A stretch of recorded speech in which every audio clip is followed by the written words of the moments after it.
불과 며칠 전만 해도 가을이 지는 풍경들을 우리가 볼 수 있었는데요. 어느덧 겨울이 성큼 다가왔습니다. 가을이 질 때 그 땅에 떨어진 낙엽을 보면 쓸쓸한 기운이 이렇게 감도는 걸 경험을 합니다. 그러나 그 떨어진 낙엽 위에 빛이 스며들 때 저는 개인적으로 참 아름답다는 생각을 해요. 그런데 그 떨어진 낙엽의 진짜 아름다움이 진가는 사실 낙엽들이 함께 어우러져 있을 때, 형형색색의 그 낙엽들이 한데 모여 있을 때 그 진가가 드러납니다. 그것이 뭐냐면 함께함의 아름다움입니다. 나무도 마찬가지입니다. 전에는 큰 고목이 혼자 뚝 떨어져 있는 걸 보고 참 크고 웅장한 그런 고목이 있잖아요. 보고 참 멋지구나 하는 생각을 했는데, 그래 이제는 그렇게 혼자 떨어진 그 큰 고목으로 자라고 있는 나무보다 조금 연약하고 작고 보잘것없는 그런 나무이지만 다른 나무들과 함께 어우러져, 그런 나무들끼리 모여서 함께 어우러져 숲을 이루고 있을 때 더 아름답게 보입니다. 그래서 저는 가끔 그런 숲을 찾아서 이제 심을 산책하면서 심을 얻곤 합니다. 그 숲에서 새가 노래하는 소리도 듣고요, 자연의 소리를 듣고 또 하나님의 음성을 듣기도 하죠. 여러분, 공동체가 바로 그런 나무들이 모여 이룬 숲과 같은 것입니다. 그게 공동체입니다.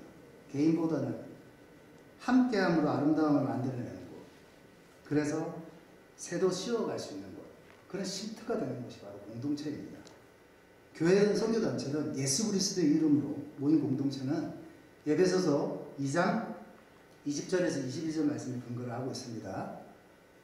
에베소서 2장 20절에서 22절 말씀 제가 읽어드립니다.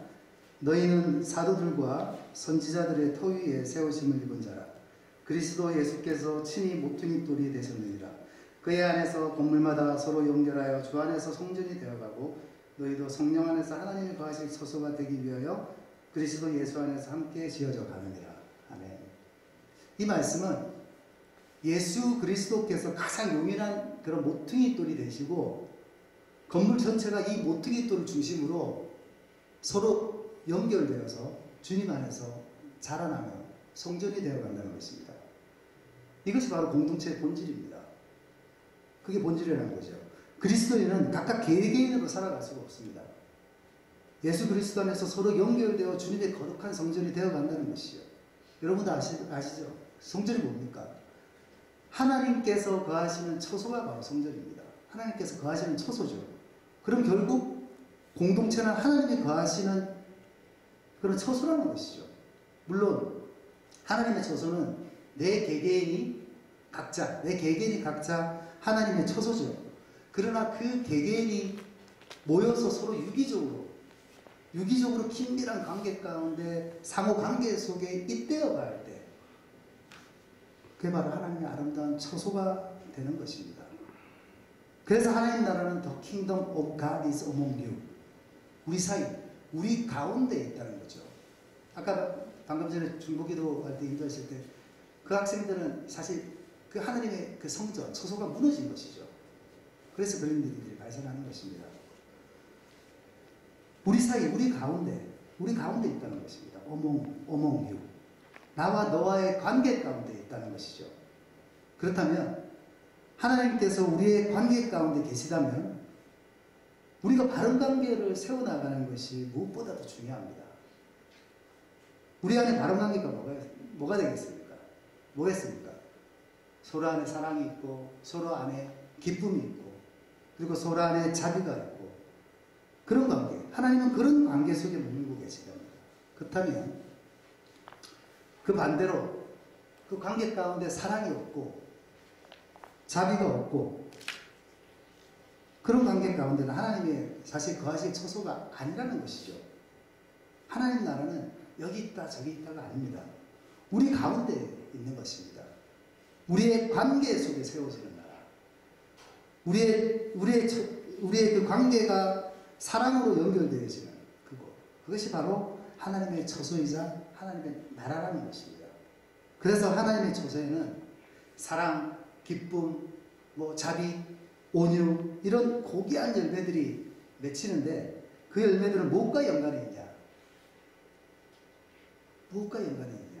바로 내 일상의 감격함과 연관이 있다는 것이죠. 시편 96편 1절에 새 노래로 여호와께 노래하라 온 땅에 여호와께 노래할지어다 라고 시인은 노래하고 있습니다. 여기서 새 노래란 신곡을 말하는 것이 아니죠. 만들어진 그 곡을 새로 만들어진 신곡을 얘기하는 것이 아닙니다. 내 안에 감격이 있는 노래가 새 노래입니다. 하나님의 은혜를 늘 새롭게 경험하고 그 은혜에 감격할 때 내 내면 깊은 곳에서 나오는 노래가 바로 새 노래라는 것입니다. 신곡이 아니더라도 늘 부르던 노래지만 늘 감격이 있고 늘 새로운 깨달음이 있으면 그 노래 가운데 그 노래는 무슨 노래가 되겠습니까? 새 노래가 된다는 것입니다. 그러나 그 노래 가운데 감격이 사라질 때 그건 입술로만 드리는 노래, 그냥 입술만 움직이는 노래, 아주 상투적인 노래가 된다고 할 수가 있겠죠. 그런 노래는 더 이상 우리 각자 가운데 능력을 행사하지 못합니다. 감격이 없으면 능력이 없다는 얘기입니다. 감격의 문제는 냉랭함만 가지고 옵니다. 냉랭함은 온기, 그렇죠? 따뜻함이 없다는 거죠. 생명은 어디서 나옵니까? 따뜻하면서 창조됩니다. 따뜻하면서 나오는 거예요. 그래서 어머니의 자궁이 따뜻하잖아요. 생명은 사랑이기도 합니다. 그래서 사랑이 있는 것은 찬 곳이 없어요. 늘 따뜻함이 함께하는 것이죠. 감격은 생명과 사랑, 즉 인간의 그 존재에 대한 본질과 직결되는 것이 바로 감격함입니다. 그래서 감격이 사라진 사람에게 우리가 흔히 볼 수 있는 것이 바로 냉랭함이라는 것이죠. 그런데 그 냉랭함은 인색함과 결을 같이 하죠. 우리가 흔히 저 사람 왜 저렇게 인색해? 그렇죠? 그런 말들을 하지 않습니까? 그렇게 말할 때 인색함을 물질로만 생각하기 쉽습니다. 그러나 인색함은 사실 물질만이 아닙니다. 내 마음의 박함도 인색함이에요. 그런데 안타까운 것은 그런 인색함을 세상 사람들뿐만 아니라 그리스도인이라고 자칭하는 그런 사람들에게도 우리가 흔히 볼 수 있다는 것이 우리 안타까움이죠. 물질에 있어 인색한 사람을 볼 때요, 저는 뭐가 딱 떠오르냐면 울타리가 연상이 됩니다. 사실 자신의 울타리를 치는 거죠. 그리스도인의 울타리는 하나님께서 보호해주는 그런 울타리가 사실은 그리스도인의 그런 울타리가 되어야 되는데 그게 목적이죠. 그러나 물질에 인색한 사람은 하나님과 상관없는 울타리를 자기 스스로 만든다는 것이죠. 내가 만든 울타리, 단지 내 소유를 지키기 위한 그런 울타리를 만든다는 것입니다. 그래서 아무나 그 울타리로 못 들어갑니다. 못 넘어가죠. 그런데 만약 그 울타리에 들어가는 누군가가 있다면 극히 소수의 사람들, 아주 제한적인 사람들이겠죠. 가족 정도 밖에 안 되겠죠.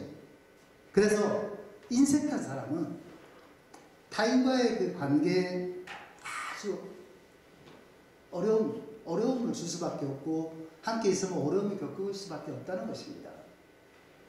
사실 인색한 사람이 만든 울타리에 또 다른 이름이 하나 있습니다. 욕망입니다. 그 울타리는 욕망의 울타리예요. 물질에 인색한 사람은 욕망의 사람입니다. 그래서 그런 사람에게는 그 울타리 자체가 바로 생명줄과 같은 그런 것이죠. 그 울타리를 허물어야 하는데 그 울타리를 허물어야 밖으로 뻗어나갈 수 있는 자기 확장이 일어나는데 그래야지 다른 사람들과 관계를 할 수 있는데 그렇게 안 되는 것이죠. 그래야지 관계 가운데 하나님의 처소로 살아갈 수 있는데 안타깝죠. 그런데 우리는 흔히 가난한 사람은 인색할 수 있다고 우리가 생각을 할 수 있습니다. 그러나 가난한 사람도 인색하면 안 됩니다. 우리가 가난하다고 해서 늘 받기만 하는 사람이 있어요. 사실 그러면 안 돼요. 가난한 사람도 인색하면 안 됩니다. 내가 가난하더라도 나보다 더 가난한 사람이 어디 왜 없겠어요? 있죠. 그런 사람을 위해서 우리가 사과 반쪽이라도 나눠줄 수 있는 게 우리가 그 인색한 울타리에 갇히지 않는 비결이 되는 것입니다. 어찌 보면 가난하지만 사과 반쪽으로 나눠줄 수 있는 그런 사람. 사실 그런 사람은 가난한 사람이 아닙니다. 진짜 가난한 사람은 내가 가진 것이 있는데도 못 주는 인색한 마음을 가진 사람이 사실은 가난한 사람이라는 거죠. 그러면 마음이 인색한 사람은 어떤 사람입니까? 말했듯이 시편을 읽어드리면서 말했듯이 새 노래가 사라진 것입니다. 새 노래가 사라진 사람이에요. 다시 말해서 내 일상 가운데서 감격함이 사라진 사람, 감격함이 없는 사람을 말하는 것입니다. 어떤 분이 그래요. 우리가 익숙한 곳을 벗어나서 낯선 곳을 가면 와 이렇게 그쵸? 하는 소리가 나죠. 할 곳이 많다는 거죠. 낯선 곳을 보니 그렇게 놀랍고 사실 감탄하는 거죠. 그러니까 우리가 여행을 하는 것이 우리 안에 즐거움이 되는 것입니다. 여행을 하다 보면 늘 낯선 가로등, 그렇죠? 낯선 나무, 낯선 사람들 이런 것들을 보게 되는 거죠. 새 노래는 자신의 익숙함에서 벗어나서 늘 낯선 것을 경험할 때 나오는 것이라는 것입니다. 그러나 우리의 일상은 안 나옵니다. 우리가 보죠. 늘 새롭습니까? 아니죠. 늘 똑같죠. 똑같은데 어찌 보면 나이만 더 한 살 이렇게 먹어가는 게 우리의 삶이라고 할 수 있죠. 나이가 들수록 시간만 왜 이렇게 빨리 지나가는 것 같은지 사실 잘 모르겠어요. 그런데 하나님은요, 늘 똑같은 우리 일상을 사실 뛰어넘는다는 것이죠. 우리 그 일상 위에 뛰어넘어서 하나님의 일들을 행사하고 계시다는 것입니다.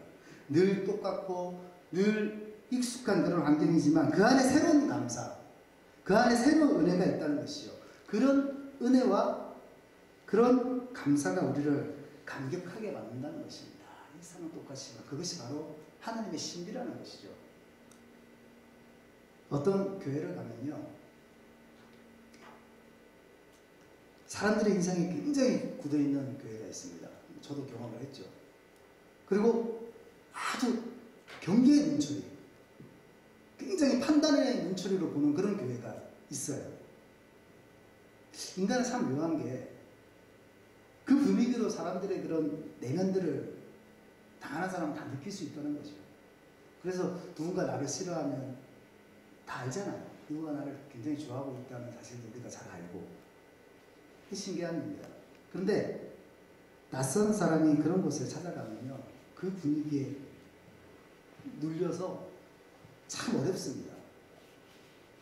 경직되죠. 굉장히 경직되죠. 감격이 사라진 곳에는 경직이 사실 활동하기 시작한다는 것이죠.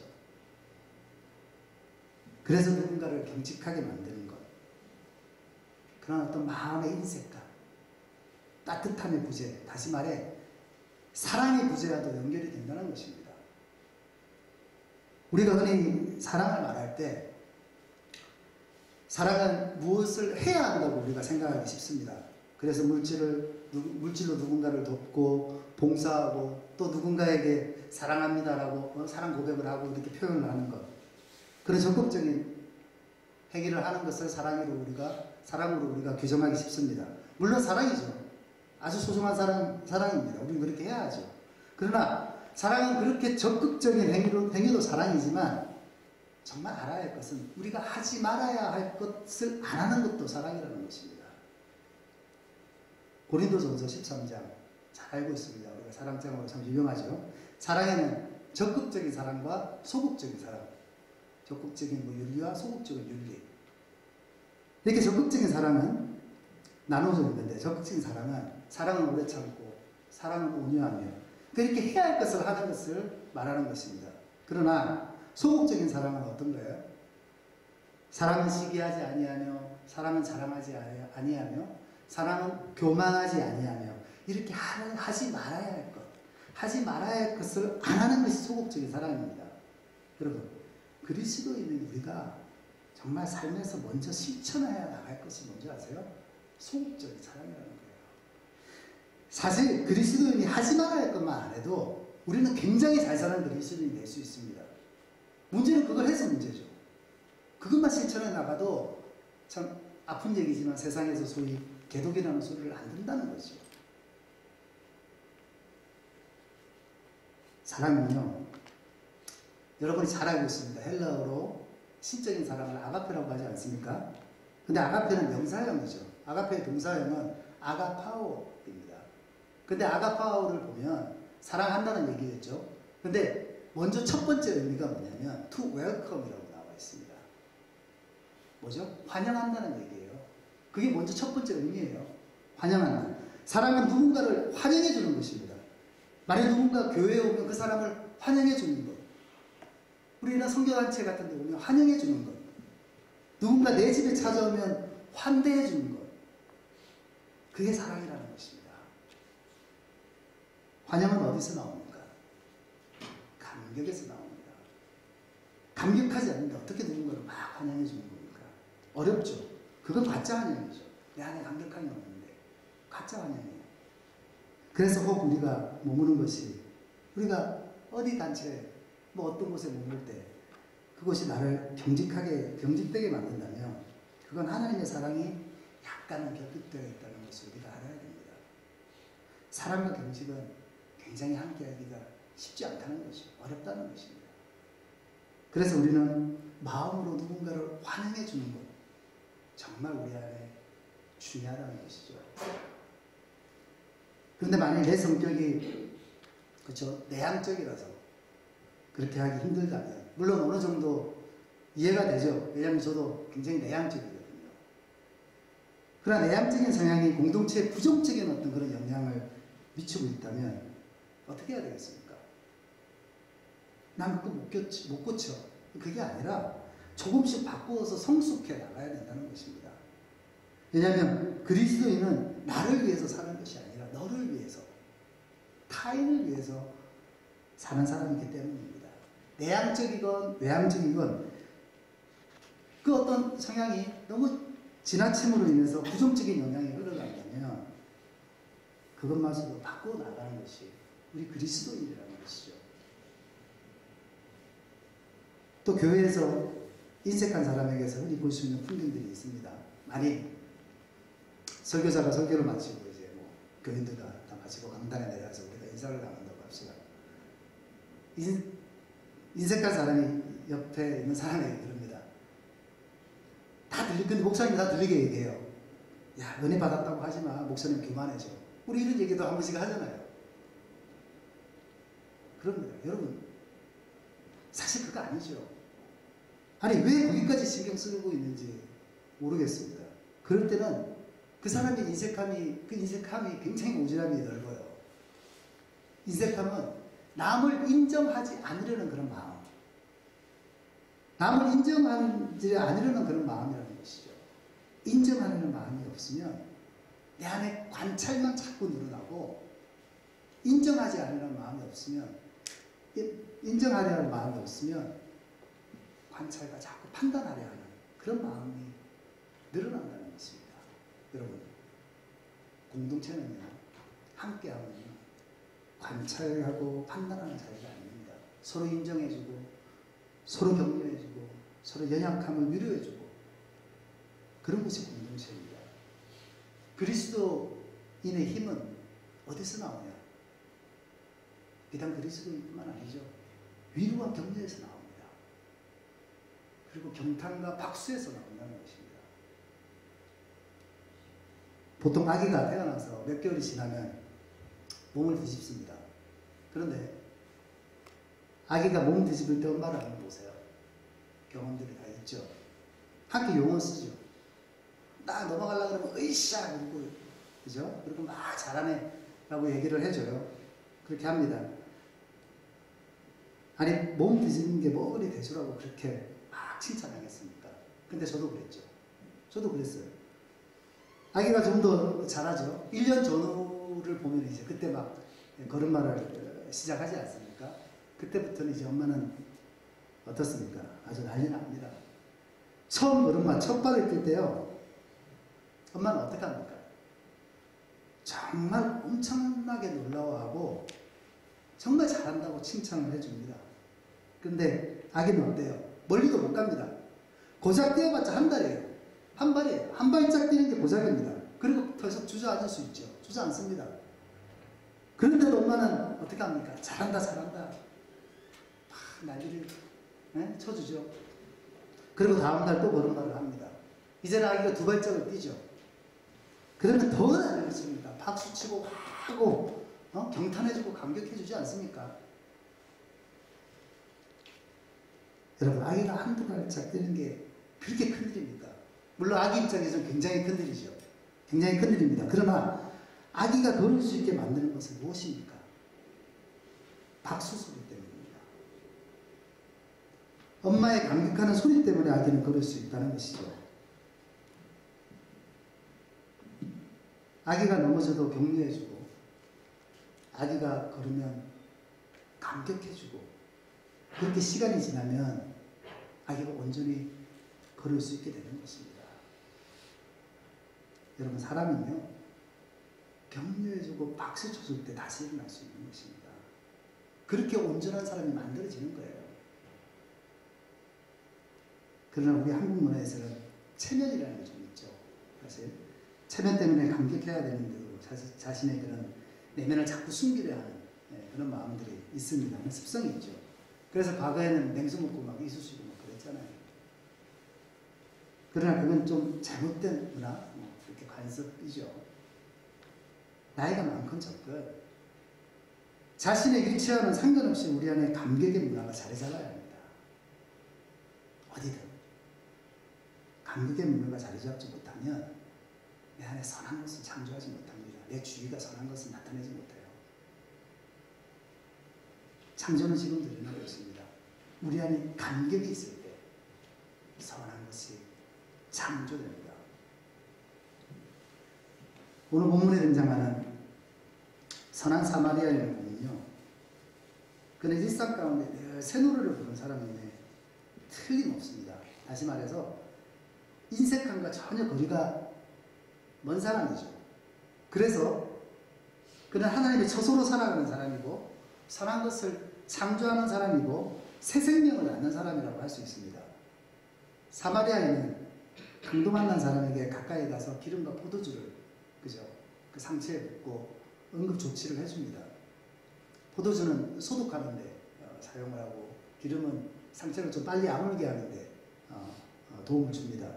그런데 그렇게 상처 입은 사람들을 볼 때 어떤 사람들은 그냥 지나쳐버리는 사람이 있죠. 누굽니까? 오늘 본문에 제사장하고 레위인처럼 말입니다.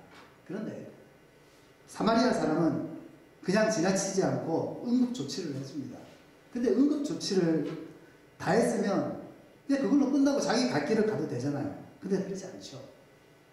다친 사람은 짐승에 태웁니다. 근데 한번 생각해 보세요, 여러분. 다친 사람을 짐승에 태웠다는 것은 그 자신은 그 다친 사람을 붙들고 걸어갔다는 얘기예요. 강도 만난 유대인과 사마리아인은 아무런 친분도 없는 사람이에요. 더욱이 유대인은 사마리아 사람들을 아시다시피 짐승 취급했잖아요. 그런데 그런 사람을 자기가 태워야 할 짐승에서 태워서 자기가 타야 할 그런 짐승에 태워서 구축하며 가는 것이죠. 그리고 여관 주인에게 그 사람을 맡기고 돈까지 보내줍니다. 그것도 2데나리온을 주죠. 1데나리온은 당시 때 노동자, 그쵸? 그 하루의 임금인데 2데나리온을 줬다는 것은 사실 적지 않은 돈입니다. 꽤 많은 돈이죠. 그런 불사기입니다. 그것도 모르는 사람에게 그 정도의 사랑을 베풀었다는 것은 정말 대단한 사랑입니다. 근데 이것으로 끝납니까? 아니죠. 여관 주인에게 다친 사람은 치료하게 하고 다시 돌아온다고 이렇게 말을 합니다. 그리고 비용이 더 들어가면 자신이 갚아주겠다고 약속까지 하고 그 길을 떠나죠. 사마리아인은 이렇게 그 강도 만난 사람을 그냥 도와주는 것이 아니라 끝까지 책임져 준다는 것입니다. 그리고 또 하나의 감동은 그 여관 주인에게도 성실한 모습을 보이고 있다는 것입니다. 혹 돈이 모자라서 폐가 될까봐, 어떤 민폐가 될까봐 나중에 비용을 지불해 주겠다는 것이죠. 여관 주인에게 보여주는 그의 제 책임감, 배려심, 이런 걸 다 보여주고 있는 것입니다. 여러분, 이런 사람이 하나님의 처소로 살아가는 사람 아니겠습니까? 사마리아인이 관계하는 곳에는 이렇게 감격이 일어나고 있습니다. 사마리아인과 관계 맺은 그 사람들, 강도 만난 사람, 그리고 여관 주인, 그 사람들은 그 사마리아인을 보고 얼마나 감격했겠습니까? 그들은 그 사마리아인 때문에 분명 인생에 기록은 안 돼 있지만 변화가 분명 일어났을 것이라 저는 확신합니다. 감격은 내가 받을 때도, 그리고 내가 줄 때도, 주는 사람이 될 때도, 주는 자가 될 때도 감격에는 정말 선한 것이 그 주위에 그 선한 것이 창조되고 새 생명이 탄생한다는 것입니다. 그러나 반대로 제사장과 레위인은 어떻습니까? 그들은 관계가 중요하지 않은 사람들입니다. 관계가 중요하지 않아요. 그런데 하나님이 처소가 될 수가 없습니다. 그들은 자기 일에만 몰두하고 있습니다. 자기 일에만 몰두하고 있으니까 당연히 고통받는 사람의 눈에 들어올 리가 전혀 없죠. 아니, 눈에 들어와도 모른 척 하겠죠. 왜냐하면 그들은 자신의 그 시간과 물질을 타인에게 쓰고 싶지 않은 그런 마음이 있기 때문이죠. 인색함이죠. 제사장과 레위인은 사마리아인과는 아주 정반대의 사람입니다. 사마리아인은 타인을 위해 자기의 시간을 드립니다. 자기가 가고자 하는 그 길을 멈추고 고통받는 사람을 위해서 자기 시간을 드린 거죠. 자세히 본문을 들여다보면요, 여관에 그 사람을 맡기고 어디론가, 여관 주인에게 맡기고 어디론가 간다는 것은 그 사람이 어떤 약속이 있다는 것을 짐작할 수가 있습니다. 그렇다면 사마리아는 이는 자기 스케줄까지 이렇게 좀 변경하면서 미뤄가면서 고통받는 타인을 위해서 자신의 시간을 사용했다는 것입니다. 자신의 시간을 들였기 때문에 타인의 생명이 살아난 것입니다. 그래서 시간이 생명이라는 거예요. 내 시간을 드린다는 것은 내 생명을 드린다는 것과 똑같은 말입니다. 내 시간을 드린다는 것은 생명을 살리는 겁니다.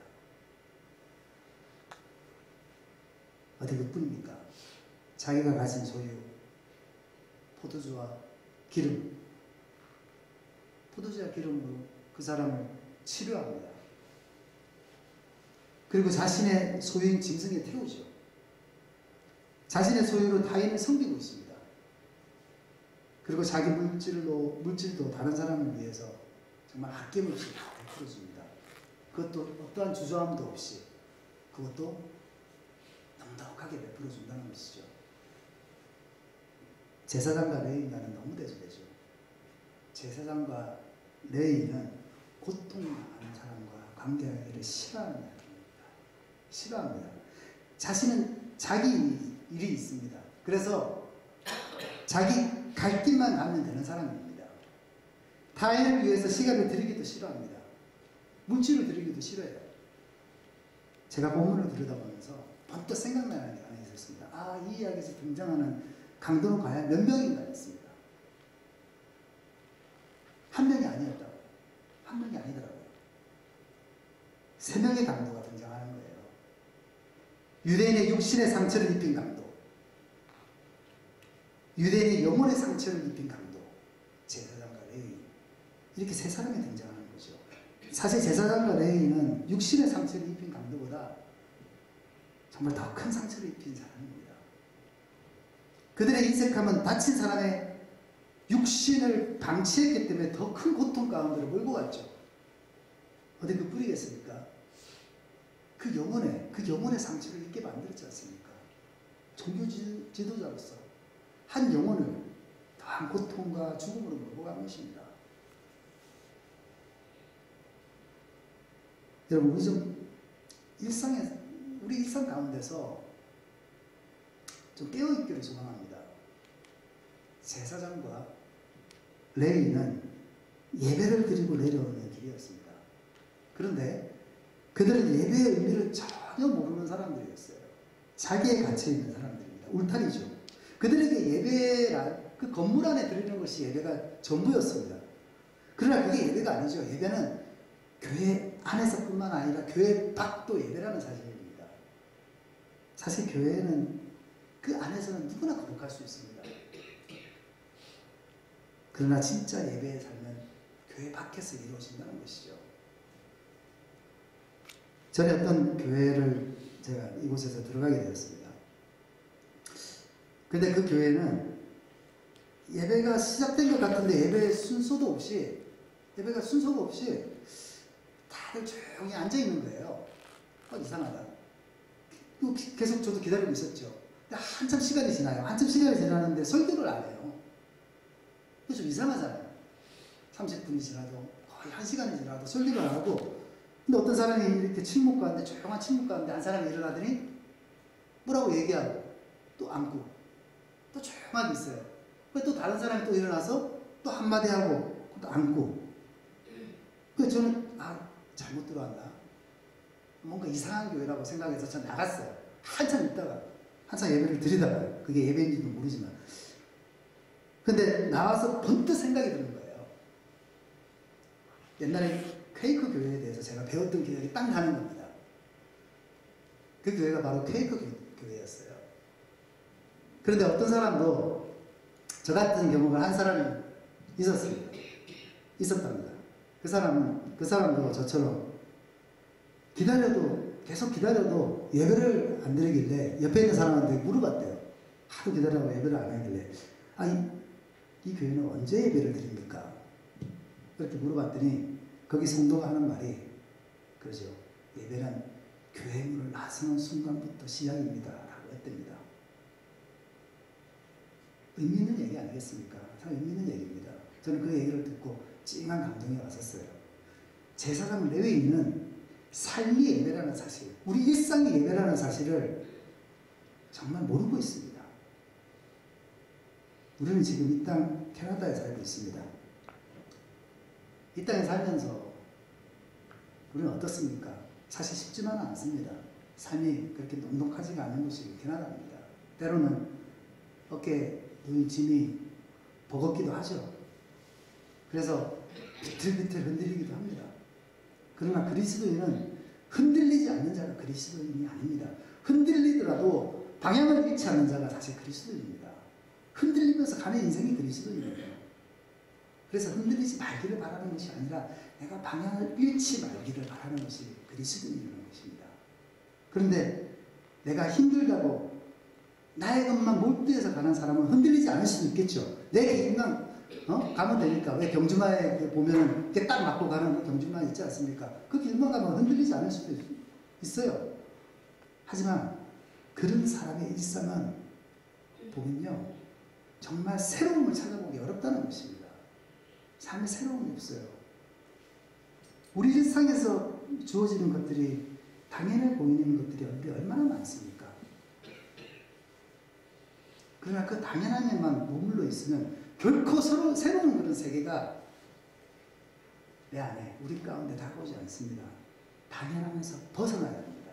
우리가 생각하는 당연함에서 벗어나야 합니다.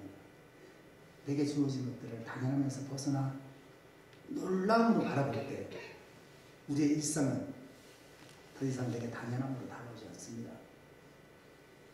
내가 숨쉬는 것 너무 당연하다고 생각합니다. 그러나 그거 당연한 거 아닙니다.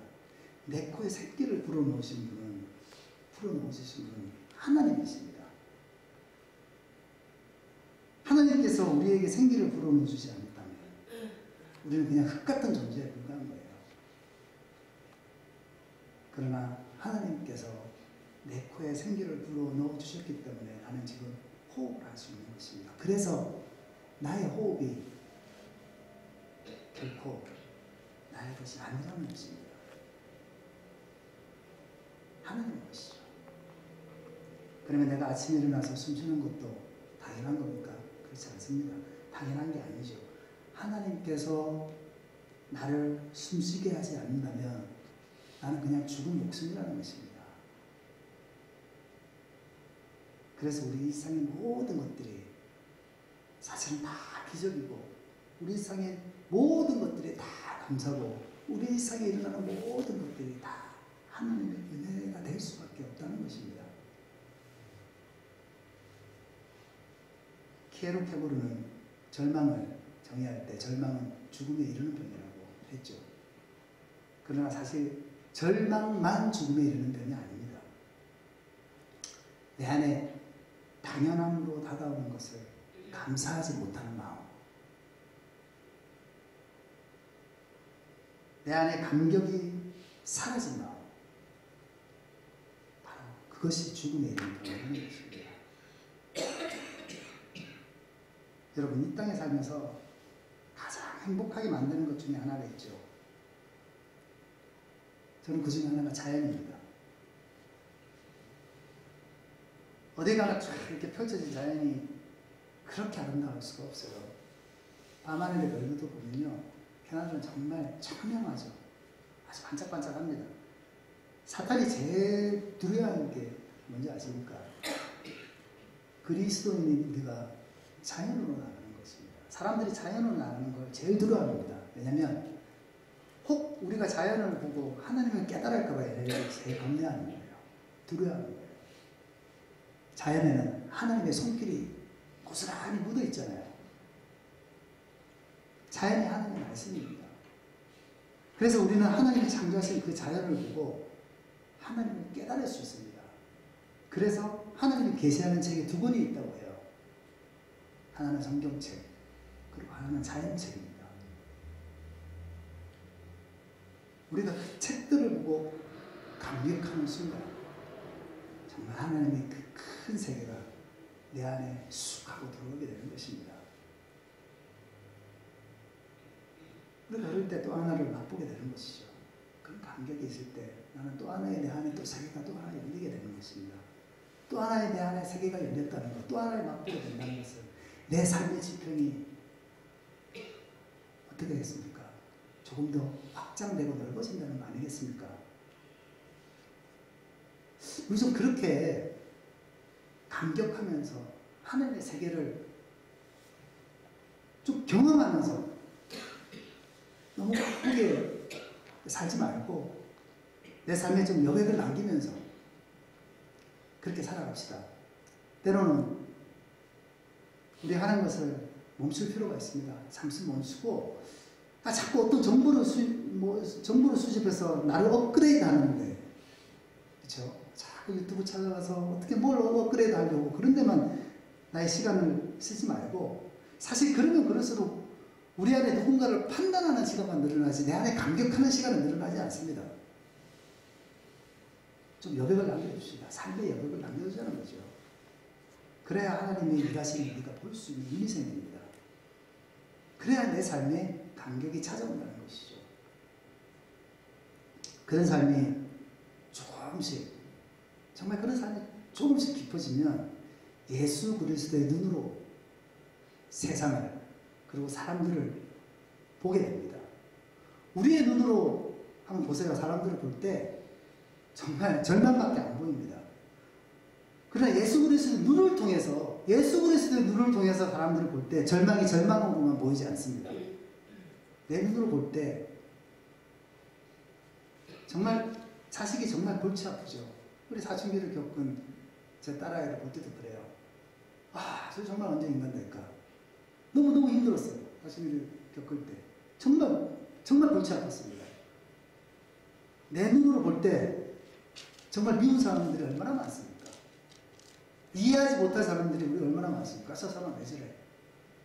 내 눈으로 볼 때가 다 그렇게 미운 사람들이 있고 그런 겁니다. 그러나 예수 그리스도의 눈을 통해서 볼 때 그런 사람들이 긍휼한 사람으로 보이기 시작한다는 것이죠. 마치 사마리아 사람처럼 말입니다. 여러분, 우리 예수님의 시선을 통해서 모든 모든 사람을, 모든 자녀를 바라봅시다.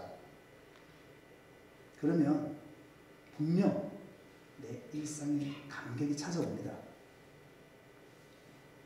아니, 내 일상 자체가, 그 자체가 손들이째 감격이 될 것입니다.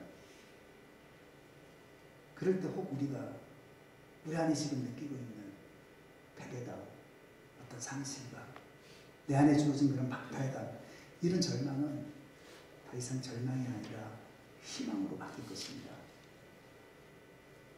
그리고 하나님께서 나를 통해서 이루어 나가실 그런 소망 가운데 우리는 우리의 일상에서 주님이 주신 그런 소망 가운데, 우리 일상 가운데서 늘 그 감격을 맛보게 될 것이라고 저는 확신합니다.